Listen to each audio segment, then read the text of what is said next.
So the big question is this. How entrepreneurs like us who have been breaking with old beliefs, like the idea of holding a 9-to-5 job and living paycheck to paycheck, taking a lifetime to reach business and life success as the only option we have?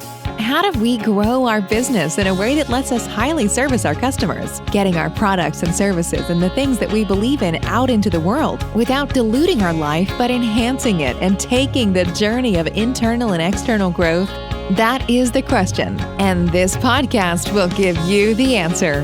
Your host is Marina Simon, and welcome to 10 Exit. Life and business as usual? Never again.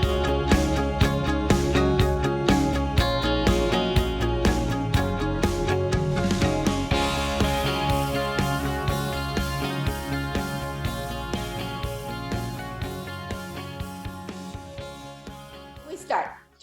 All right, so hello. Help me introduce a very special speaker we have today. We got him in the middle of driving, so we got him there. His name is Walter Matthews. He is the founder of Skyway Bound Aviation Services. Walter landed in the Tampa Bay area after completing a 20-year career in the United States Navy. That's awesome. His journey to make aviation more accessible to students began shortly thereafter. His love for aviation began in elementary school. Similar to many, at that time, he didn't know where to begin. So he enlisted in the military in his late teens. Eventually, the Navy sent him to earn a university degree via the Navy ROTC, which is Reserve Officers Training Course. Scholarship, that's right, in his early 20s. It's during this time in the Navy, he started on his path towards the world of aviation.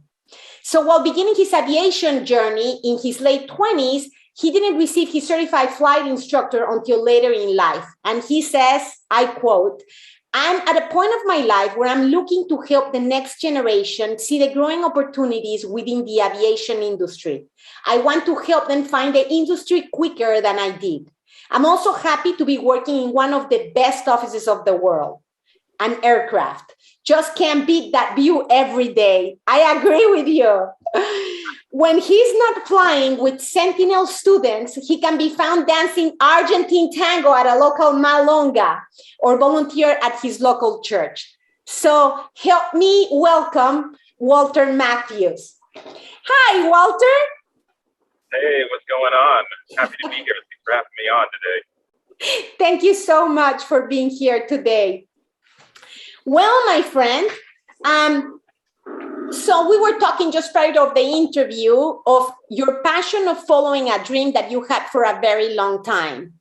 So Right. tell me a little bit of highlights of this story. This podcast flow power to those individuals who really, which is all of us, right? We have a dream, big, small, whatever we want to call it, and some decide to go and chase for it without considerations, and some we back off about it for the uncertainties if we're going to be able to make it or not. And it caught my attention because in one prior interview, you talk about it. And I so want to share this with our audience, because if we really follow what we really love in life and makes our heart beat, we can really create also a living out of things. So tell me a little bit about your story. How did it came about, and how did you end up really following your passion in life? Yeah, absolutely. So you read my bio about how I went through ROTC. I always wanted to fly. I even enlisted in the military, knowing that was a path for me to get a scholarship and put me on the path towards becoming a pilot. It just so happened that, it all kind of eventually fell into place. It didn't fall into place when I wanted it to fall into place, but it all eventually worked out, and I did become a pilot. I'm actually a wing naval aviator. Wow. It just so happens I wasn't able to complete my career in naval aviation, but I will always be naval aviator number 25256. I have the nice, bright, shiny gold wings that I earned, and they said I could keep them, so I'm keeping them. But awesome. It's been a long journey, and it took me many years to come back around to the world of aviation after they released me from it professionally. I'm glad I did it. I'm glad I turned to got my flight instructor certificate. I wish I would have started earlier, but as I'm doing it now and wondering what took me so long, I just don't have time to wonder what took me so long. I just glad I did it. And I just encourage people to, you don't have to reach your dream today, but just take one step every day to try to reach it, no matter how small. And I think that's what spurred you to call me. You were explaining to me that, I tell people, if you can only do 5 minutes, that's 5 minutes more than you did yesterday. Every minute counts. Every minute adds up when you learn something new that's going to get you moving in the direction that you want to move. And so I just encourage people. Everybody thinks I have to have it perfect. I have to have all these structures in place. No, just start something. Yes, you do have to have some structures in place. You need to do things right. But there's a lot of research that a lot of people underestimate that they need. They just don't understand how much reading and how much maybe YouTube video watching that they're going to have to do to really get their business going. And it's a lot. So, okay, so you don't have the money now, but most of you guys have access to Wi-Fi. If you don't, go to your public library that give you free Wi-Fi. You can do, there's a lot of things you can do to at least start researching what you're trying to accomplish, because there's going to be a lot of stuff that you need to learn if you want to turn it into a business. And you can start doing that today. And like I said, it doesn't take much, and it doesn't cost you. All it costs you is your time. If you don't have time, I bet you can find 5 minutes. You can find five minutes. If you had a family, you got kids, you got to go to the bathroom sometime. I know they say don't take your phone, but hey, you want to start this business, take your phone and start researching. But 5 minutes a day, just start taking the first steps. I encourage people to start now, because once you lose this time, you can't get that time back. So start something today. That's right. Thank you. It takes discipline. I bet, like some of us, you might be watching, and then either, you do things like watching TV or waiting for something. And 5 minutes, as you say, we can always find it and put some discipline. You don't have to unmark your work, but at least start putting some energy of life towards what you want to accomplish. That is so true. And listen, we know so many success stories of people who have done that and have succeeded. I guess the difference truly is that some people do chase their dream and put that attention on those things. And some others, kind of like don't seem it is possible. Okay, thank you. So I know you're an entrepreneur. So tell me something. What is the hardest thing you ever done as an entrepreneur? The hardest thing. That's a question I really haven't thought about. Maybe just getting started. I mean, it wasn't really hard, but definitely getting started. I will say trying to build momentum and get over whatever personal, I don't want to call it fear, because I don't really fear doing it. Actually, I take that back. I mean, I think I had some fear. A few years ago, I gave myself a hard stop. I've got this much money saved up over from 20 years of serving in the military. And once that money runs out, I'm going to go get a regular corporate job. Well, it's been well over that was 2017. Wow. It's been well over 2 years, and that money's gone. But what I'm finding is that was a way for me to jump. There's a famous guy, I think he used to do Family Feud, the comedian, Steve Harvey. I love his video about talking to people, encouraging people to jump. That was one way that I jumped. I'm fully committed. You're going to have to, I'm not going back to the cubicles. I refuse. But I have jumped, and I am finding creative ways to stay afloat, finding creative ways to put food on my table. It's not easy, but I'm finding ways. And if I have to go get a part-time, if I have to sweep floors and clean, fortunately I haven't had to do that because that's not something I enjoy. But if I had to do it, I would go and do it, because that's how much I want to make my dreams come to life. And I've been able to find odd jobs and working in the world of entrepreneurship. I've been able to network and meet people. Friends here and there have been able to give me little odd things to help them out with, little consulting gigs, if you will, to help them out a little bit, and just finding ways to make it happen. And along the way, I'm making headway step by step by step. And the other thing I would say too is I'm not comparing myself to, Zuckerberg and Jeff Bezos and all those other people. It's a waste of time. Wasting my energy. I'm not going to waste my energy, comparing myself to a billionaire. If I don't become a billionaire, great. But you know what? I'm having a good time. I wake up, I look at my schedule, I see who's flying with me that day. Everything I'm trying to accomplish, why it hasn't all happened, it's progressing and it's happening.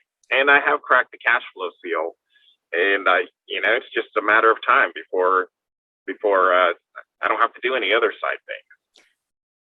Makes sense. And these guys didn't start at being a billionaire, right? They started like many of us, and they just make it happen. And at the end of the day, sometimes, money is good too. Of course, you're producing it because you want that energy to provide for your life. But I think also it's important to have fun while you're doing it. That's why you chase your passions, right? To really enjoy what you do. Absolutely. And the other thing you were mentioning is fear. It's interesting, talking to several people, throughout life, I realized even the guys on the toppest chain of the chains, right? We all go through fear, but we use fear differently. It's like some turn it into passion and into fuel, and some turn it into freeze motion that you cannot continue to operate. So it's also kind of like a decision. Having fear, it's normal, right? It's the unknown is what you're going to do. But if you use them positively, like you say, hey, sometimes, okay, I have to put food on the table, especially if you're creating a family, right? And but you can turn it into a positive energy to push you forward, not backwards. Absolutely. Well, thank you for sharing that. Now, let me ask you another question. What is one of the biggest lessons you've learned on this adventure? Oh, wow. I do like everybody else. I need to write a book and take notes. But I will say one of the biggest things is it doesn't have to be perfect. Start now. Start now. You will find ways to get creative to move forward in your dream. What other lessons? Yes, money is important, but you can find it. You just have to. That's where all the research is going to come in. That's where all the research is going to really help you come in. You do need to network. For people who say they don't like to network, you'd be surprised. You'd be surprised that you're already networking. We network. If you know another person, if you have a family member, that's a network. So you might not want to formally network, but you have a network and they can help you. And a lot of times they want to help you. And it doesn't necessarily mean they might have money for you, but they might know somebody that has some piece of knowledge that can help you move in direction. As I reflect on my entrepreneurial journey, I just see all the people that maybe I only had one interaction with them, but during that one, it's like the movies. The typical hero's journey that you always hear about. The hero's journey, yes. Yeah, you go meet this one person. You don't know why you met this person, but you end up leaving the conversation with a new idea for what you're trying to accomplish, something to add to it. It is your own hero's journey. And we all have a movie, but keep moving forward. Just start and do network. You're already networking. Open your eyes to the network that you have around you. You'd be very, very surprised at who you know. Yeah, I can see that totally. The other day I was interviewing a beautiful lady, and she said something that stick with me. The new coin these days, besides being money, it is relationships and connections and people and really knowing people, not just having a bunch of list of names, but really getting to know people. That is the worth and the value, and you feed each other, like you say, it might take you to the next person that you need to meet in order to get to fly your business, or it can change your life in different ways and give you so much value, Yeah, networking. Yeah. And, and a good way to network, which I totally never, I guess it wasn't meant for me to see it when I was younger, but I see it now, is, all these conferences that that you can't afford to go to, they need volunteers. I never knew that. I thought they paid all those people, but they don't. They need volunteers. They pay some of the people, but they don't pay the majority of those people. They need volunteers. If you're trying to get somewhere where you can network, volunteer for one of these business conferences, and you'll be surprised at who you're going to meet. Make sure when you go there, of course, that you're true to your commitment, because people will remember if you're not. But volunteering, I'm like on the what do you call it? The soapbox. Like volunteer at these conferences, because you're going to meet a lot of good people that do want to help you, even if it's just with some advice. I mean, the simple fact is, most of us don't have anything. Like, we all want to get the ear of like these CEOs and these super duper entrepreneurs that made a lot, but they don't have time. I mean, if they would help you, they should, but they just don't have time. But where you can eventually help, you find a way to help them and provide value to them, then eventually you might be able to work your way into their world, if you will. And that's one of the other big things that's probably one of the biggest things that really my eyes have been open to is, wow, help others. If you help others, even if it's on a volunteer basis, just help others. You'll be surprised at how big your world starts to open up. I mean, I've always been a good person and a nice person, but especially in my 20s, I was, I'm too busy to do this volunteer activity. And I'm talking about like just even volunteer at your church. These little nonprofits that need help, that's a great way to network too. Volunteer at those. I mean, if you're not ready to go to a formal business event, go to a nonprofit event and volunteer for them. I mean, you will be surprised at that people need help. If you help them, your world just starts to open, and it's amazing. People think all rich people are snobby. There are a lot of really, really generous, wealthy people, and they're just so given in their time, especially to these worthy causes, and they're just such good people. There are good people in the world, by the way. That's the other thing. You have to look for them. I love that. It is so true. We listen to so bad news in nowadays, right? But there's so many good people in the world that makes you feel everything is filled with bad people. That's not true. It is so true what you're saying. Yeah, really good tools. Pardon me? I said, get out there and help. Get out there and help. You'll meet. That's right. Yeah, it's one of the best ways to learn as well, and to meet new valuable people. So I was looking at your bio. So you volunteer at your church. Tell me a little bit about it to share with other people that are listening to us. What do you do? How do people, welcome you and the flow of help that you give them? Okay, yeah. So I worship with the Northwest Church of Christ on Sheldon Avenue in the Town and Country area of not St. Petersburg, Tampa. They actually have a Northwest Church of Christ in St. Petersburg too, but I worship with the one in Tampa, and just a good group of folks. We have it's very, very giving congregation, one of the friendliest places I've ever been. I haven't gone on the mission trip to Honduras, but I definitely want to do that in the future. We have like a lot of events to help those less fortunate in the local surrounding neighborhoods. Like we have like a school supply giveaway. Pre-COVID, we had tutoring for children. I'm not sure how we're going to get that going again, but we definitely want to make sure we do that and get that going again in the future. I used to volunteer at that, and then of course they need people to just do basic like the church service. Volunteer to help with the church service. I mean, that takes people. So I volunteer. Now, some people just don't want to do it, or they have a fear of getting up in front, and they just don't do it.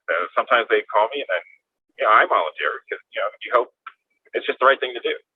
But it's a great congregation, and I encourage anybody if they want to visit. I'm always there. You can usually find me in the back, and feel free to come visit. That is awesome. It is true, especially as I said, in these times when one is feeling kind of like down and you're listening to all these like quote unquote, things that are happening around. But if you go and help, you realize how beautiful the world is. The people's heart is. It's true. Like really, it changes. I think it takes it from hearing it from others. Of course, you know what's happening, but also the fact that you can create and you have good people and that we need each other. And that's the way to operate more than ever in these times.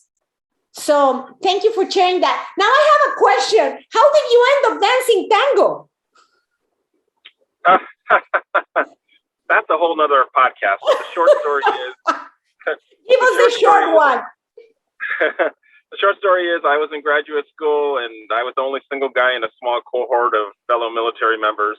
One guy walks in one day and he says, hey, he invited us all to go dancing, but he looks over at me and he goes, I need you to go dance with my wife because I hate dancing. And that's my story, and I'm sticking to it, Dave, if you ever hear this. But but they took me to a swing dance event. What came out of that is I took private lessons. In the back of my mind, by the time I got done with graduate school, I was like, I've always wanted to do something Latin-based. And so I connected with a group of friends on the East Coast when I got stationed there. And we were actually supposed to go to salsa. I was in a unit that got deployed all of a sudden. And so while I was gone, my dance partner and friend, she took her first tango lesson and was hooked. And she literally messaged me and said, I'm hooked. Can we change dances? And I was like, okay. I didn't have a clue. And when I returned, I actually went to my first lesson with her neighbor because she couldn't go that first night. And I was hooked. And it's been a love ever since then. I mean, that was like, holy cow, that was a long time ago. That was probably 2008, 9, 10-ish. I think in that range Wow. is when I was introduced. And it is hands down my favorite dance. I can't really describe it to people. You have to experience it yourself. And that's another place that I've met a lot of really nice people. And unfortunately, COVID has kind of slowed down the amount of events that we have here, but they're slowly kind of coming back. So I'm very happy to see that. Nice. Yeah, your life is a little bit of like, an example for me of doing the things you like. And yes, we have a life, we have responsibilities, we always will have tos, right? We have to do. But if you also make yourself a little time of to learn something new, to meet new people, it's just those little things that really make life a little different and create that spark, that sometimes we're looking for when sometimes life gets a little rough, that is a great tip. Just to find something you love, either sports, dance, reading, I don't know, getting into a group, a meetup, or whatever thing is your passion, photography, right? So listen, regarding more about entrepreneurship, is there anything else you want to share with our audience? Any piece of information that they can apply today? Anything else we have left behind? Because you have dropped a couple of good jewels. Networking and volunteering. Yeah, I think get started today, even if it's 5 minutes. I mean, so many people waste. There are no excuses in the end. When you either have done it or tried it, at least try. Just try. It doesn't have to be perfect. And I just seeing people that have waited so long and then like maybe physically they can't, for example, fly. They will never be able to fly solo. They'll always have to, they can fly with me and they can pay me to, sit there in the other seat and be their co-pilot. But they won't be able to obtain an FAA certification, medical certification to fly on their own. It's right. And you can hear in their voice, like, I wish I would have did this. Wish I would have did this sooner. And you can just hear that it's not complete regret because a lot of them, they've done a lot of great things in their lives, but there is that little bit of regret. And then you can see it in other people's eyes sometimes when you're talking to them and I'm so excited about what I'm doing. And, they're like, I'm going to a job I hate, every day. And they're, just try to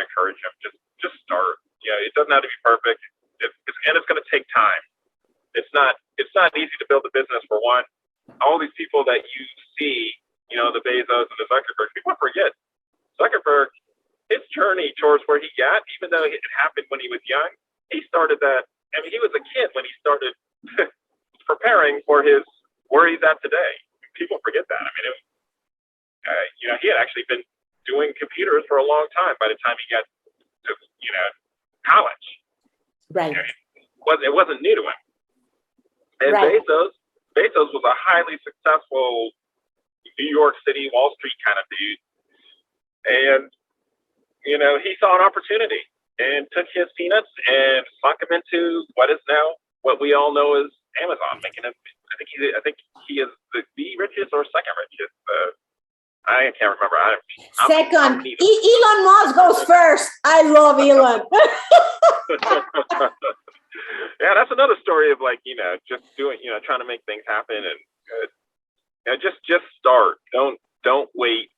And even if you can only do it a minute, 5 minutes, you can steal time for yourself. Like I said, if you go to the bathroom and lock the door for 5 minutes, take your phone and do there research. You go. It is so true, Walter. What a fun interview. Listen, well, now I want to ask you a couple of questions that are more like interesting things. And I want you to tell me if some of them, are true or what. So how many pilots are necessary per flight? Like, it depends on the airplane. Do you always need a pilot and a co-pilot or not necessarily? No, I fly what's called general aviation aircraft. Typically, you have a single pilot in those. Now, something like you're flying the airlines, those are, need to require 2 pilots. Okay. But I wouldn't be surprised in the future as the systems continue to get better. And those will either be single pilot, and even maybe after we're gone, they'll probably be drone unmanned. That is but so true. I don't think we're there yet, but it's headed that way. Yeah, that was my next question. Do you know if you can leave the cockpit if you leave it on autopilot, or no? You still have to be there. Well, in a lot of small aircraft, you can't. There's nowhere to go, and you wouldn't want to do that anyway as a single pilot. If you did have that, if you were able to do that, you definitely wouldn't want to do that because you're there for a reason. The systems, they're good, but I wouldn't put my life in the hands of the systems. If the systems don't have hands, right, but you could, right? That's why it's autopilot, but it's just not necessary at this point. It's illegal, but I think it goes against FAA okay, regulations. It's illegal. Okay. I'm sure people have tried it in the past, but the aircraft I fly, I couldn't. They're too small. There's nowhere for me to go. I mean, I can't just. Right. It's like, okay. So next question: how do you start a plane? Like, do you start it like a button? That's it. Boom. No, that's a good question. We have a key in the ignition, and we don't have a foot gas pedal, but we have a little hand throttle, and there's some controls that we use with our hands. So you use your hands, but it doesn't drive like a car. You don't steer a plane like this, especially on the ground. You got to have wind going over the wings before you can use what's called the aileron. Most of your steering on the ground is with your feet, and using and manipulating the power and your gas with the throttle. And the Cessna is like this little knob. Some have like a little hand lever, but yeah, that's how you do it. So the throttle is on your hand as comparison to the car. Exactly. Got it. Thank you. Now, can a commercial pilot fly all aircraft models, or there's different differences, between model and model? Well, it's not so much about the model; it's the types. For example, like I am not rated. Like I can't just go to the airline and ask for a job. 1, I don't have enough hours, and 2, I don't have the ratings. So there's a lot of specialized training. However, I can fly different models of manufacturers and models of single engine aircraft that are land based.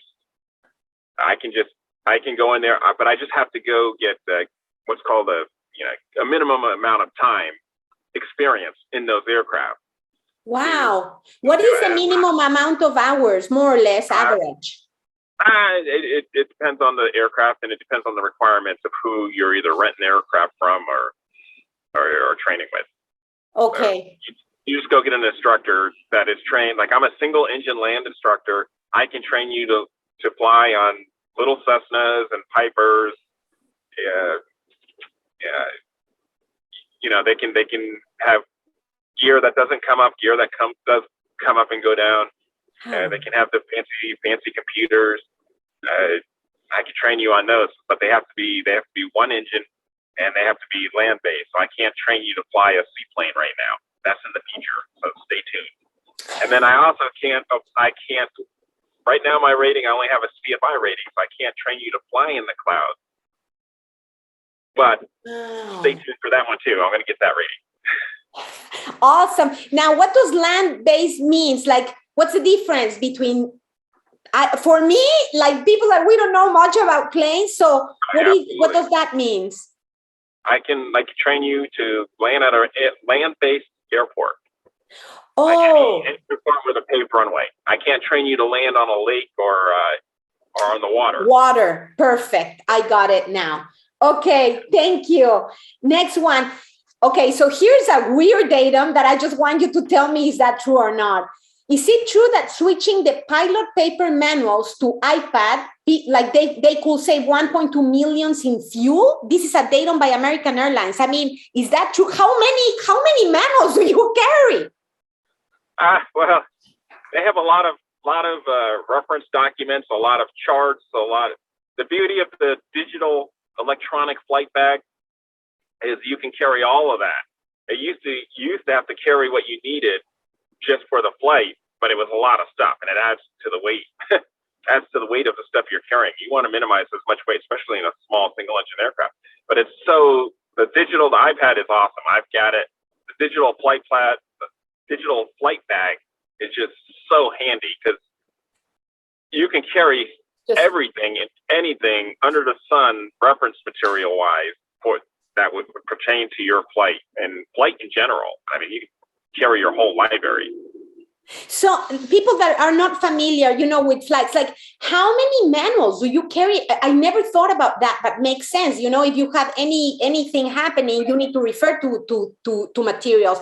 But how many manuals does a normal commercial flight carry on it? I don't know what the airline guys do, but I mean, I know for me, if I'm flying, you can't fly that far in a Cessna, but in one leg, I could carry just charts and a map. It used to be a paper chart and a little book for my instrument, because I can fly instrument, just not train people instrument. But the instrument procedures, there are procedures that kind of help you safely descend below the clouds to land. And then you still got your gear that you have to do, but like the reference material, you wouldn't always carry all the books. There's a couple other books you got to carry. It's just so much handier to have it digitally. It's very. I couldn't give you everybody's got a different amount of how many publications they would carry. Correct. It's better. I like the digital flight bag, is what we call it, electronic flight bag. Makes total sense. Now, question that I found really interesting. So is it true, and let me know if you know, because I think it's more commercial, this question. Is it true that the pilot and co-pilots are required to eat different meals in case of food poisoning? I personally don't know because I'm not experienced in the airline world, but that wouldn't surprise me. Yeah, that's interesting. I never would thought about it. And then what is the average speed in kilometers per hour of the planes you fly, like a Cessna? I don't know about kilometers, but we fly around 100. I think we can maybe cruise 100, 110 knots, maybe. That's about 120-ish miles per hour. Depends on the aircraft. It depends also on the engine. 120 miles per hour is not that fast. No, it's not, but it is fun. And you got to remember, I don't have red lights up there. Oh, there you go. And you're going straight line. So, roads wind, but up in the air, you go straight point A to point B. Makes sense. Really, Walter, thank you so much. One last question, because I want our viewers and our listeners to find you online. So where can you be found online? And however, I'm going to put all that data below so you guys can find him in order to take flying classes. What other services do you give? Right now, it's I'm focused on the flight training, anything aviation related. If you have a question, they can reach out to me and I will help them find the answer. And if I can assist them, if I can, I'll definitely make sure I point them in the right direction. But you can, right now, I only have Facebook and Instagram. On Facebook, you can find me at Skyway Bound Aviation. And on Instagram, you can find me at Skyway bound and aviation. So Skyway bound aviation. And that's a great way to get in touch with me. I do have a website coming eventually, but I don't have time. Don't say anything. You will create the time. No, I'll make sure. That's right. I'll make sure to put your email and phone number below. Walter, thank you so much. It's really a treat to have you. And keep on expanding. We want to see that training growing. I am going to contact you myself. I love it. I appreciate it. Anybody looking for flight lessons in the Tampa Bay area, even if you're not from the Tampa Bay area, let me know, because you can come here and stay short term. And I actually got a beach rental if you want to stay here and take flight lessons. So there you go. Thank you so much. That's right. Thank you. Thanks for joining us today on 10 Exit. Life and business as usual, never again. We love always hearing from you. Please feel free to send Marina an email, marina@marinasimonbrand.com. Your input and comments are always welcome, the good, the bad, and the ugly. And if you like the podcast, you can always subscribe to it. Remember, the best way to predict the future is to create it.